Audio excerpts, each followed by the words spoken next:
Russia Ukraine युद्ध थांबणार?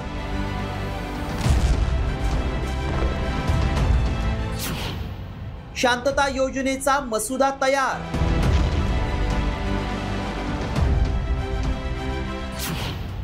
Ukraine समोर दुहेरी संकट.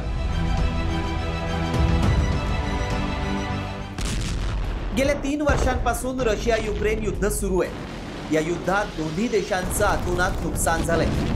मात्र आता हे युद्ध शमणार अशी ही चर्चा सुरू झाली आहे. स्वित्झर्लंडमधील जिनिव्हा इथं रशिया युक्रेन युद्धाच्या पार्श्वभूमीवर अमेरिकेच्या प्रस्तावित शांतता योजनेसंदर्भात अमेरिका, युक्रेन आणि युरोपियन देशांच्या उच्चाधिकाऱ्यांची बैठक झाली. यावेळी ट्रम्प प्रशासनानं दिलेल्या 28 कलमी शांतता योजनेत युक्रेनच्या हितांकडे दुर्लक्ष झाल्याचा आरोप युरोपियन सहकाऱ्यांनी केलाय. या 28 कलमी योजनेतील त्रुटी दूर करून एक सुधारित शांतता आराखडा तयार करण्यावर बैठकीत भर देण्यात आला.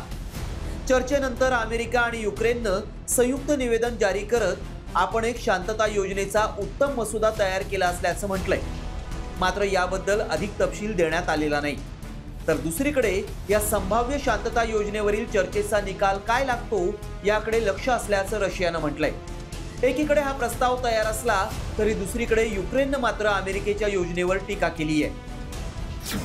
युक्रेनच्या सहकाऱ्यांनी ट्रम्प यांची योजना रशियाच्या बाजूची असल्याचं म्हणत त्यावर टीका केली आहे. या योजनेत युक्रेननं युद्धात गमावलेल्या डोनेस्क आणि लुहान्स्क प्रांतांवरील दावा सोडणं, सैन्यबळ कमी करणं आणि नाटोमध्ये सामील होण्याची इच्छा सोडणं यासारख्या अटींचा समावेश आहे.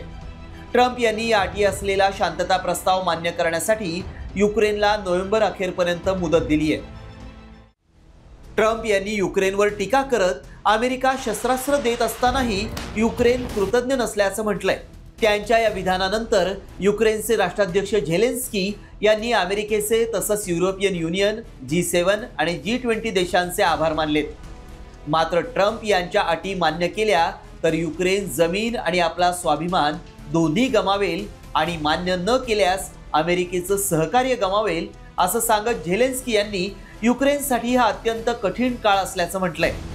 त्यामुळे युक्रेन हा शांतता प्रस्ताव मान्य करणार का गेल्या अनेक वर्षांपासून सुरू असलेला रशिया युक्रेन वाद असाच सुरू राहणार याकडेच आता साऱ्या जगाचं लक्ष लागलंय.